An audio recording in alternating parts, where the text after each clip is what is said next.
There are places on our planet where the silence is so profound, it speaks. Here, in the heart of Central Asia, the land breathes. It is a vast canvas, painted by the unseen hand of time. The sun, a searing orb of white gold, climbs into a sky of the deepest, most impossible blue. Below, the Kizilkum Desert stretches out, a sea of rust-colored sand that ripples and shifts with every whisper of the wind. The dunes are not static. They are alive, great sleeping beasts whose backs rise and fall in a rhythm that spans millennia. Their crests are sharp like blades forged in the sun's furnace, casting long, cool shadows of indigo and violet across the rippled slopes. This is a world of stark and beautiful emptiness. The air itself seems ancient, carrying with it the faint, dry scent of dust and distant sun-baked rock. To stand here is to feel the sheer scale of the earth, to feel humbled by the immense, quiet power of nature. Each grain of sand is a tiny testament to erosion and endurance, a story of mountains ground down to dust and carried here on the breath of the wind. The silence is broken only by that wind, a low, mournful whistle that seems to be telling a secret that only the dunes can understand. It is a sound that is echoed here for an eternity, shaping the very face of this land. Down in the hollows between the great dunes where the wind's touch is gentler, life clings on with remarkable tenacity.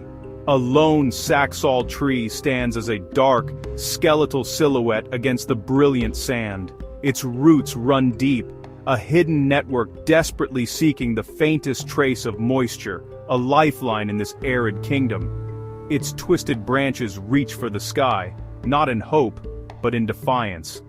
This tree is a monument to survival, a symbol of life's unyielding will to exist, even in the most unforgiving of places. It offers a sliver of shade, a tiny island of coolness in a world drenched in unrelenting heat. As the sun continues its ascent, the colors of the desert deepen. The orange sands burn with an inner fire, while the shadows retreat, becoming shorter, darker, and more defined. The world here is reduced to its most essential elements: sand, sky, sun, and shadow. It is a place of profound simplicity and even more profound beauty. There are no distractions, only the vast open space and the slow, inexorable march of time. The landscape seems to hold its breath, waiting. It is a stage set for a drama that unfolds not in hours or days, but across the slow, patient turning of the seasons. From the silent sea of sand, we travel towards the horizon, where the earth begins to change. The landscape slowly transforms, the soft dunes giving way to a harder, more fractured ground. This is the Ustyurt Plateau, a vast elevated plain of limestone and clay that has been carved and scoured by the elements. It is a world of stark, flat expanses and sudden, dramatic drops. Here, the wind is not a whisper but a sculptor, tirelessly working to shape the cliffs and canyons. Great pillars of rock, known as chinks, stand like silent sentinels, their layered sides revealing the geological history of this ancient land. The light here performs a slow, deliberate dance. In the early morning, a soft, golden glow spills over the eastern escarpment, catching the edges of the rock formations and setting them ablaze. The shadows are long and dramatic, stretching like dark fingers across the pale, dusty ground. A fine mist of dust, kicked up by the morning breeze, hangs in the air, catching the light and creating a hazy, ethereal atmosphere. Every detail is thrown into sharp relief: the jagged edge of a rock, the delicate tracery of cracks on the parched earth, the solitary silhouette of a hardy desert bush. It is a spectacle of quiet grandeur. As midday approaches, the sun climbs directly overhead, and the world is bleached of color and shadow. The light is intense, almost blinding, reflecting off the pale, chalky ground with a fierce glare. The air shimmers with heat, creating mirages that dance on the distant horizon, promising water where there is only arid earth.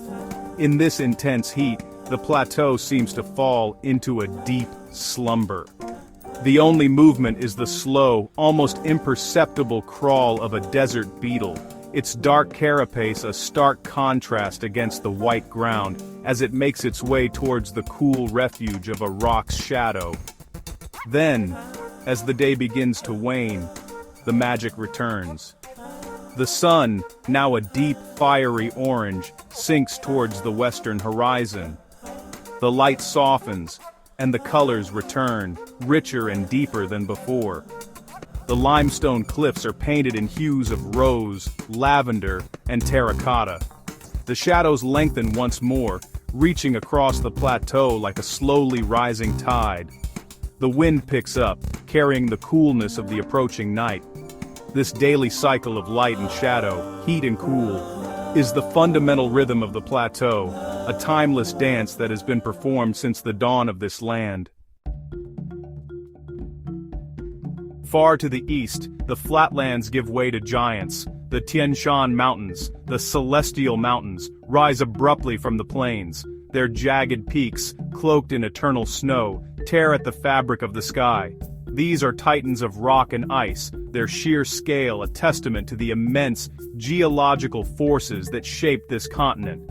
Their lower slopes are dressed in deep green forests, a stark contrast to the arid lands below. But higher up, beyond the tree line, is a world of bare rock, alpine meadows, and glaciers that gleam with a cold blue light. It is a realm of profound silence, broken only by the crack of shifting ice or the distant rumble of an avalanche. Here, in the high meadows, life adapts to the thin air and the harsh, unforgiving climate. A herd of Siberian ibex moves with a slow, deliberate grace across a steep, scree-covered slope. Each animal places its hooves with impossible precision, their powerful bodies perfectly balanced against the pull of gravity. The dominant male, his magnificent curved horns sweeping back over his shoulders, pauses. He lifts his head, his dark eyes scanning the vast panorama below. A gust of wind ruffles the thick, coarse hair on his neck. He is the king of this high kingdom, a master of survival in a world of stone and sky. The movements of these creatures are a form of slow-motion poetry. One of the younger ibex dislodges a small stone. It tumbles down the slope, its clatter echoing in the vast emptiness. The herd does not flinch. They are attuned to the sounds of their world, able to distinguish the harmless fall of a stone from the stealthy tread of a predator. They continue their ascent, moving as one, their tan coats blending almost perfectly with the rocky terrain. Their progress is unhurried, a testament to their complete and utter belonging in this vertical world. They are as much a part of the mountain as the rock itself. As the sun dips below the western peaks, the mountain is engulfed in shadow. The temperature plummets, and a deep, penetrating cold settles over the land. The ibex find shelter on a sheltered ledge, huddling together for warmth as the first stars begin to appear in the darkening sky. The wind howls around the peaks, a lonely, ancient song. Down below, the world is a sea of darkness, but up here, in the shadow of the celestial titans, life endures. It waits patiently for the return of the sun, for the warmth that will once again bring life to these high, silent slopes. Where the mountains bleed their lifeblood onto the plains, miracles occur. A river, born from the melting glaciers of the Tian Shan, snakes its way across the arid landscape. Its waters, milky with glacial silt, are the source of an almost impossible transformation. Along its banks, the desert's muted tones of ochre and beige erupt into a riot of vibrant green. This is the Fergana Valley, an oasis of astonishing fertility nestled between harsh deserts and towering mountain ranges. The air here is different. It is thick with the scent of damp earth, blooming flowers, and the sweet perfume of ripening fruit. The river moves slowly, its surface a placid mirror reflecting the deep blue of the sky and the lush foliage that crowds its edges. Tall reeds sway gently in the breeze, their feathery tops whispering to one another. Ancient willow trees, their trunks gnarled and thick, trail their long, slender leaves in the cool water. The sound of the river is a constant, gentle murmur, a soothing soundtrack to the life that thrives here. It is the sound of abundance, of life sustained against all odds. This ribbon of water is the valley's heart, and its steady, rhythmic pulse is felt in every leaf, every flower, and every living creature. Life here is dense and vibrant. A flash of iridescent blue reveals a kingfisher, perched motionless on a branch overhanging the water. Its head is cocked, its sharp eyes scanning the depths below. Suddenly, it dives, a tiny, feathered arrow plunging into the river with barely a splash. It emerges a moment later, a small, silvery fish struggling in its beak. It returns to its perch to enjoy its meal, a small but vital drama in the grand theater of the oasis. The air is filled with the buzz of insects and the chorus of birdsong, a symphony of life made possible by the constant presence of water. As the day progresses, the light filters through the dense canopy of leaves, dappling the ground in shifting patterns of sun and shade. The heat is less oppressive here, tempered by the cool breath of the river and the shade of the abundant trees. The valley feels like a secret garden, a world apart from the harsh realities of the surrounding desert. It is a sanctuary, a testament to the transformative power of water. Here, in this emerald oasis, the land does not just survive, it flourishes with an exuberant, almost defiant vitality. The fertile soil of the valley is not left to nature alone. For generations, people have worked in harmony with the land, their lives governed by the ancient rhythms of sowing and reaping. As the morning sun casts a gentle golden light across the landscape, figures can be seen moving slowly through the fields. They are farmers, their backs bent to the task of tending their crops. Their movements are measured and deliberate, born of a deep, intimate knowledge of the earth. There is no hurry, only the steady, patient rhythm of work that has been passed down through countless generations. A man guides a simple wooden plow, pulled by a sturdy, patient donkey. The iron tip of the plowshare cuts a clean, dark line through the rich brown soil. The earth curls up on either side, releasing a deep, loamy scent. The man's hands, weathered and strong, grip the handles of the plow with a familiar ease. He and the donkey move as one, a single unit of effort and intention, tracing patterns across the land that will soon be filled with seeds. The only sounds are the soft thud of the donkey's hooves, the gentle creak of the wooden plow, and the man's quiet words of encouragement to his animal. In another field, a family works together to harvest vegetables. Their brightly colored clothing provides a vibrant contrast to the deep green of the crops and the dark brown of the earth. A woman, her head covered with a colorful scarf, carefully plucks ripe red tomatoes from the vine, her movements swift and efficient. Children too young for the heavier work play nearby, their laughter carrying on the gentle breeze. They chase each other through the rows of crops, their small feet making soft pattering sounds on the soil. It is a scene of simple, communal effort, of a life lived in close connection to the land that sustains them. As the sun reaches its zenith, the workers retreat to the shade of a large mulberry tree at the edge of the field. They sit on the ground, sharing a simple meal of bread, cheese, and fresh vegetables from their own harvest. The air is still and warm, filled with the hum of insects and the distant cooing of doves. This midday rest is as much a part of the rhythm of the day as the work itself. It is a time for rest, for nourishment, and for quiet companionship, a brief, peaceful interlude before the work of the afternoon begins. The cycle of labor and rest, of sun and shade, defines life in these fertile fields. In the heart of the village, where dusty roads converge, lies the marketplace. It is a pulsating hub of color, sound, and scent, a pretty stark contrast to the quiet solitude of the surrounding landscapes. From the early morning, the space begins to fill with people. Merchants arrange their wares on colorful cloths spread out on the ground, creating a vibrant mosaic of goods. The air becomes thick with a symphony of smells. the sharp spicy aroma of cumin and coriander, the sweet fragrance of sun-ripened melons, the earthy scent of potatoes still dusted with soil, and the rich, savory smell of bread fresh from a tandoor oven. The visual spectacle is, honestly, overwhelming.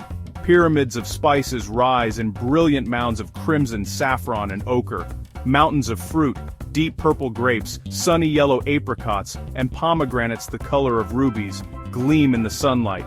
Hand-woven carpets are displayed, their intricate patterns, and deep, rich colors, telling stories in wool and silk. The people themselves add to the kaleidoscope of color. They are dressed in traditional garments of bright blues, vibrant pinks, and rich greens. Their face is a tapestry of ages and experiences. The market is a living, breathing organism, a feast for the senses. The sounds of the market are a complex and layered composition. The low hum of conversation provides the bass note, a constant murmur of greetings, negotiations, and gossip. Above this, the sharp, rhythmic clang of a coppersmith's hammer striking metal rings out from a nearby workshop. A vendor calls out, his voice a melodic chant advertising the sweetness of his figs. The bleating of a goat and the clucking of chickens in wooden cages add a rustic harmony to the urban chorus. Every sound is part of the market's unique symphony, a vibrant expression of the community's lifeblood. Here, time seems to flow differently.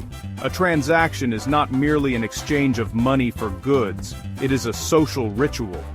A buyer and seller will greet each other warmly, inquire about each other's families, and share a cup of green tea before any discussion of price begins. An old man with a long white beard sits on a low stool, his weathered hands carefully repairing a worn leather shoe, his movements slow and precise. The market is more than just a place to trade. It is the social heart of the community, where news is shared, friendships are renewed, and the steady pulse of village life can be felt most strongly. On the dusty lanes that wind through the village, life unfolds at a pace set by the sun. When the day is young and the air is still cool, the children emerge from their homes. They are the children of the sun, their skin bronzed from its constant caress, their eyes bright with an uncontainable energy. They play in the spaces between the houses, their laughter echoing off the high mud brick walls. Their games are simple, requiring nothing more than a well-worn ball, a handful of stones, or the power of their own imaginations. The earth is their playground, the sky their only roof. A group of boys kicks a dusty football back and forth, their bare feet moving with surprising agility on the uneven ground. They shout and call to each other, their voices a mixture of friendly competition and pure joy. The ball is old, its patterns faded, but to them, it is a treasured possession. Their movements are fluid and uninhibited, a dance of youthful exuberance. A cloud of fine, golden dust rises with every kick, catching the sunlight, and for a moment, shrouds them in a glowing halo. They are completely absorbed in their game, oblivious to the world outside their small, self-created universe.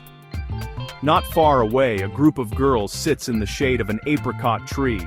They are playing a quieter game, one of skill and concentration.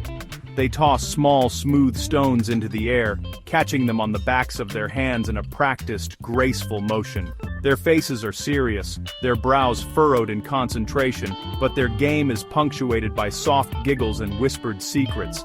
Their colorful dresses are spread out around them, like the petals of a flower. They are learning the rhythms of patience and precision, skills that will serve them well in the years to come. As the sun begins its descent, casting long, playful shadows across the lanes, the children's games slowly wind down. A mother's call from a doorway signals that the day's play is over. They gather their things, the dusty ball, the smooth stones, and begin to drift back towards their homes, their energy finally beginning to wane. The sound of their laughter fades, replaced by the gentle quiet of the evening. The dusty lanes, which moments before were filled with life and motion, now lie still and empty, waiting for the return of the sun and its children on the morrow. As evening descends, the village gathers not in a dining room, but under the vast open sky. Families bring out low tables, or tapchans, and spread colorful cushions on the ground in their courtyards.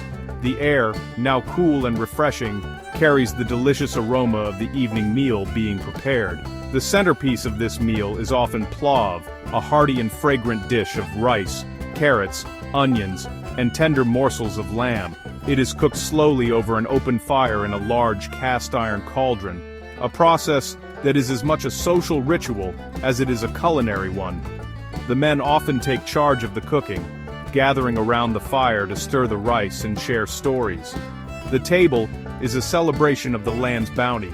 In addition to the plov, there are bowls of fresh, crisp salad, plates of juicy, red watermelon, and baskets piled high with naan, the round flat bread of the region. The bread is still warm, its crust stamped with an intricate pattern.